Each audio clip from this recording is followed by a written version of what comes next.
ഒരു ഇടവേളയ്ക്ക് ശേഷം ചൈന ഉൾപ്പെടെയുള്ള ഏതാനും ഏഷ്യൻ രാജ്യങ്ങളിൽ COVID-19 വീണ്ടും തരംഗമാവുകയാണ്.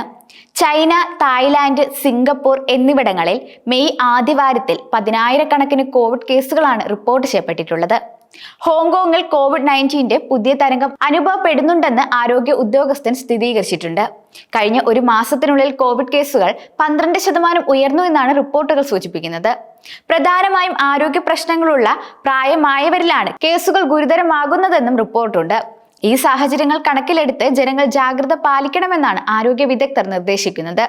സിംഗപ്പൂരിൽ മെയ് മാസത്തിലെ ആദ്യത്തെ ആഴ്ചയിൽ കോവിഡ് കേസുകളിൽ 28% വർധനവ് രേഖപ്പെടുത്തിയിട്ടുണ്ട്. കഴിഞ്ഞ ആഴ്ചയിൽ 14,200 കോവിഡ് കേസുകളാണ് സിംഗപ്പൂരിൽ റിപ്പോർട്ട് ചെയ്യപ്പെട്ടിട്ടുള്ളത്. ആശുപത്രിയിൽ പ്രവേശിപ്പിക്കപ്പെട്ടവരുടെ എണ്ണവും ഏകദേശം 30% വർദ്ധിച്ചിട്ടുണ്ടെന്ന് സിംഗപ്പൂർ ആരോഗ്യ മന്ത്രാലയത്തിന്റെ റിപ്പോർട്ടുകൾ സൂചിപ്പിക്കുന്നുണ്ട്. തായ്ലാന്റിലും കോവിഡ് കേസുകളിൽ ക്രമാതീതമായ വർധനവ് റിപ്പോർട്ട് ചെയ്യപ്പെട്ടിട്ടുണ്ട്. അതേസമയം മിക്ക കേസുകളിലും പ്രതിരോധശേഷി കുറയുന്നതാണ് പ്രശ്നമെന്നാണ് ആരോഗ്യ വിദഗ്ധർ വെളിപ്പെടുത്തുന്നത്. COVID-19 പോസിറ്റീവ് ആകുന്ന സാമ്പിളുകളുടെ എണ്ണം ഈ വർഷത്തെ ഏറ്റവും ഉയർന്ന നിലയിലെത്തിയതായാണ് ഹോങ്കോങ്ങിലെ ആരോഗ്യ അധികാരികൾ പറയുന്നത്. ഗുരുതരമാകുന്ന കേസുകളിലും മരണത്തിന് കാരണമാകുന്ന കേസുകളിലും ഇതേ രീതിയിൽ ആശങ്കാജനകമായ വർധനവുണ്ട്. ആദ്യമായാണ് കഴിഞ്ഞ ഒരു വർഷത്തിനിടയിൽ ഇത്രയധികം കേസുകൾ റിപ്പോർട്ട് ചെയ്യപ്പെടുന്നത്.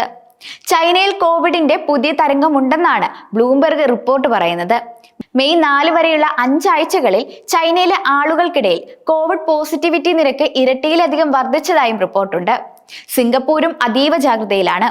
മെയ് 3 അവസാനിക്കുന്ന ആഴ്ചയിലെ കണക്ക് പരിശോധിക്കുമ്പോൾ അതിനു മുമ്പുള്ള ആഴ്ചയിലേതിനേക്കാൾ 28% കേസുകൾ രാജ്യത്ത് വർദ്ധിച്ചിട്ടുണ്ട്.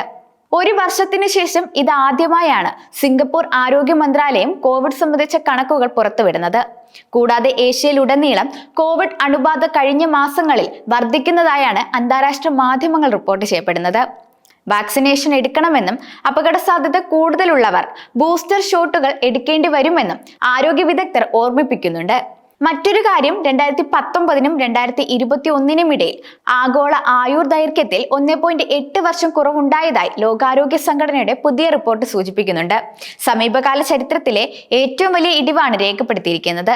2025-ലെ വേൾഡ് ഹെൽത്ത് സ്റ്റാറ്റിക്സ് റിപ്പോർട്ട് അനുസരിച്ച് ഈ മഹാമാരി ജീവൻ അപഹരിക്കുക മാത്രമല്ല, ലോകമെമ്പാടുമുള്ള ജീവിത നിലവാരത്തെ സാരമായി ബാധിക്കുകയും ചെയ്തിട്ടുണ്ട്. പകർച്ചവ്യാധി സമയത്ത് വർദ്ധിച്ച ഉത്കണ്ഠയും വിഷാദവുമാണ് ആഗോളതലത്തിൽ ഇത്ര ഇടിവിന് കാരണമായി തീർന്നിരിക്കുന്നത്. ആരോഗ്യകരമായ ആയുർദൈർഘ്യം 6 ആഴ്ച കുറച്ചതായി റിപ്പോർട്ട് വെളിപ്പെടുത്തുന്നുണ്ട്.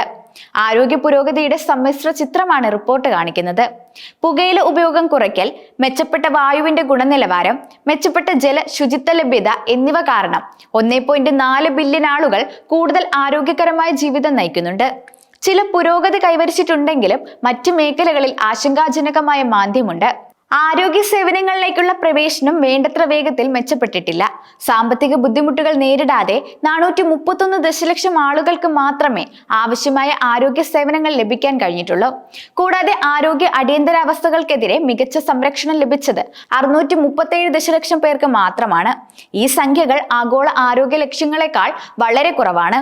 കൂടാതെ ലോകാരോഗ്യ സംഘടനയുടെ കണക്കനുസരിച്ച് ആരോഗ്യ സംവിധാനങ്ങൾ ഇപ്പോഴും സമ്മർദ്ദത്തിലാണെന്ന് കാണിക്കുന്നുണ്ട്. കൂടാതെ അടിയന്തര നടപടി സ്വീകരിച്ചില്ലെങ്കിൽ 2030 വരെ ലോകത്ത് 7 ലക്ഷം മാതൃമരണങ്ങളും 5 വയസ്സിന് താഴെയുള്ള 8 ദശലക്ഷം ശിശുമരണങ്ങളും അധികമായി സംഭവിക്കുമെന്ന് റിപ്പോർട്ട് മുന്നറിയിപ്പ് നൽകുന്നുണ്ട്. HIV, ക്ഷയം, അവഗണിക്കപ്പെട്ട ഉഷ്ണമേഖലാ രോഗങ്ങൾ എന്നിവയുടെ പുതിയ കേസുകൾ കുറയ്ക്കുന്നതിൽ പുരോഗതി ഉണ്ടായിട്ടുണ്ട്. എന്നിരുന്നാലും 2015 മുതൽ മലേറിയ കേസുകൾ വർദ്ധിച്ചുകൊണ്ടിരിക്കുകയാണ്. ആന്റി മൈക്രോബൈൻ പ്രതിരോധം പൊതുജനാരോഗ്യത്തിന് ഒരു പ്രധാന ഭീഷണിയായി തുടരുന്നുണ്ട്. കുട്ടിക്കാലത്തെ വാക്സിനേഷൻ നിരക്കുകൾ ഇപ്പോഴും കോവിഡിന് മുൻപുള്ള നിലവാരത്തിലേക്ക് ഉയർന്നിട്ടില്ല. ഇത് നിരവധി യുവാക്കളുടെ ജീവൻ അപകടത്തിലാക്കുന്നതാണ്. പോഷകാഹാരക്കുറവ്, സുരക്ഷിതമല്ലാത്ത ജീവിത സാഹചര്യങ്ങൾ, മലിനമായ വായു തുടങ്ങിയ അടിസ്ഥാന പ്രശ്നങ്ങൾ ആരോഗ്യത്തിന് ഹാനികരമായി തുടരുന്നു. പ്രത്യേകിച്ച് താഴ്ന്ന വരുമാനമുള്ള രാജ്യങ്ങളിൽ അന്താരാഷ്ട്ര സഹായങ്ങൾ വെട്ടിക്കുറയ്ക്കുന്നത് സമീപ ദശകങ്ങളിൽ കൈവരിച്ച പുരോഗതിയുടെ ഭൂരിഭാഗവും ഇല്ലാതാക്കുമെന്ന് ലോകാരോഗ്യ സംഘടന മുന്നറിയിപ്പ് നൽകുന്നുണ്ട്.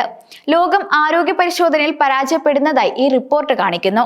ലോകാരോഗ്യ സംഘടനയുടെ assistant director general doctor Sameera Asma പറയുന്നത്, രാജ്യങ്ങൾ വേഗത്തിൽ പ്രവർത്തിക്കുകയും മികച്ച നിക്ഷേപങ്ങൾ നടത്തുകയും ചെയ്താൽ പുരോഗതി സാധ്യമാണെന്ന് ഇത് കാണിക്കുന്നുവെന്നാണ്.